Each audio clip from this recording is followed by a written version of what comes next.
بسم اللہ الرحمن الرحیم۔ دین ابراہیمی عرب میں زیادہ دیر نہیں ٹھہرا، پورے ملک میں پھر بت پرستی پھیل گئی۔ لوگ خدا کے ساتھ مورتیوں کو بھی پوجنے لگے اور ان کو خدا تک پہنچنے کا وسیلہ سمجھنے لگے۔ ان کا عقیدہ تھا کہ یہ خدا کے ساجی اور ہمارے سفارشی ہیں، نیز یہی حاجت روا اور مشکل کشا ہیں۔ چنانچہ وہ مصیبتوں میں انہی کو پکارتے، فریادیں بھی انہی سے کرتے اور مرادیں بھی انہی سے مانگتے۔ حضرت ابراہیم علیہ السلام تو خالص توحید کے داعی تھے اور شرک و بت پرستی سے بیزار، لیکن لوگ ان کو بھول گئے اور مورتیوں کے پجاری بن گئے۔ لیکن ایسا ایک دم نہیں ہوا، اس میں بھی ایک زمانہ لگا، نہ جانے کتنی صدیاں بیت گئیں اور نہ جانے کتنی نسلیں گزر گئیں، تب کہیں جا کر شرک کے پیر جمے۔ یہ شرک آیا کہاں سے؟ بت پرستی کو فروغ کیسے ہوا؟ بات یہ تھی کہ ابراہیم علیہ السلام اور اسماعیل علیہ السلام سے عربوں کو بے انتہا عقیدت تھی، اور کعبہ چونکہ انہی دونوں کی تعمیر تھا، اس لیے ان کو کعبہ سے بھی بہت محبت تھی۔ پھر یہ محبت اسی تک محدود نہ رہی، اس کے ارد گرد جتنے پتھر تھے وہ بھی ان کے نزدیک بہت محبوب اور متبرک بن گئے۔ اب اگر وہ مکہ سے باہر جاتے، چاہے روزگار کے لیے چاہے کاروبار کے لیے، تو وہاں کا ایک پتھر بھی ساتھ لے لیتے۔ ان کا خیال تھا کہ اس سے سفر میں برکت ہوگی اور مقصد میں کامیابی۔ پھر بات یہیں تک نہ رہی، جو لوگ مکہ سے کچھ دور رہتے تھے وہ بھی کعبہ کے پاس سے پتھر اٹھا اٹھا کر لے گئے اور اپنے یہاں نصب کر لیے، اور اب وہ کعبہ کی طرح ان کا طواف کرتے اور حجر اسود کی طرح ان کو بوسہ دیتے۔ اس طرح وہ عقیدہ جس کے خلاف ابراہیم علیہ السلام نے پہم جہاد کیا تھا، عرب میں پھر لوٹ آیا۔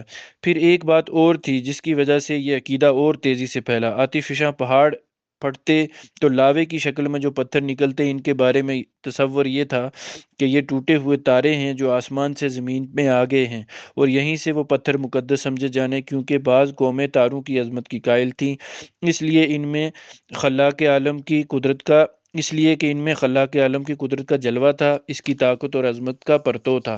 اس لیے جن پتھروں کے بارے میں انہیں گمان ہوتا کہ یہ ستاروں سے ٹوٹے ہوئے ہیں، ان کو وہ بہت متبرک سمجھتے اور ان کی بے انتہا تعظیم کرتے۔ پھر عظمت کا یہ تصور اور آگے بڑھا اور ان کی پوجا بھی ہونے لگی۔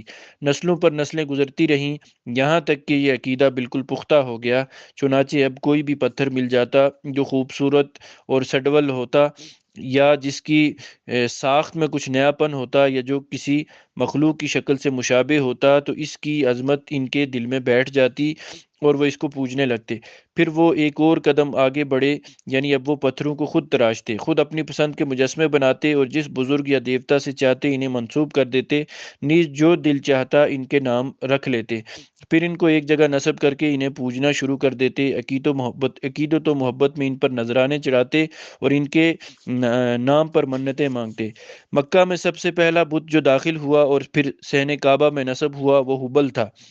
اس کو لانے والا شخص عمرو بن لحی تھا۔ یہ کہیں سفر کر رہا تھا کہ راستے میں ایک مقام سے گزر ہوا، دیکھا لوگ مورتیاں پوج رہے ہیں۔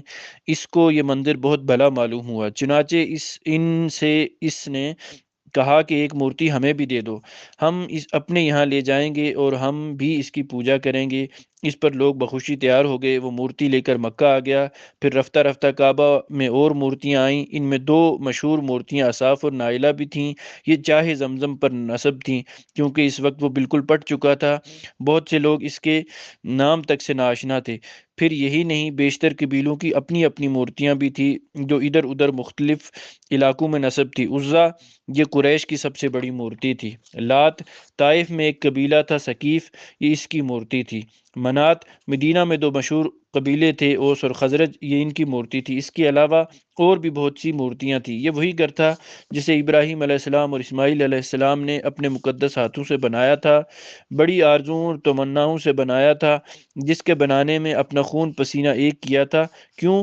صرف اس لیے کہ یہ توحید کا مرکز بنے اور رب کا سب سے بڑا گھر بنے۔ لیکن قوم نے ساتھ نہ دیا، اور یہی خانہ خدا بت خانہ بن گیا، یہی مرکز توحید منبع شرک بن گیا۔ لوگوں نے ابراہیم علیہ السلام کا دیا ہوا سبق فراموش کر دیا، اور اب انہیں یاد بھی نہ رہا کہ کبھی اسی گھر سے توحید کی صدا بلند ہوئی تھی، بلکہ اب ان کے لیے یہ تصور کرنا بھی دشوار تھا کہ بت پرستی کے سوا بھی کوئی سچائی ہو سکتی ہے۔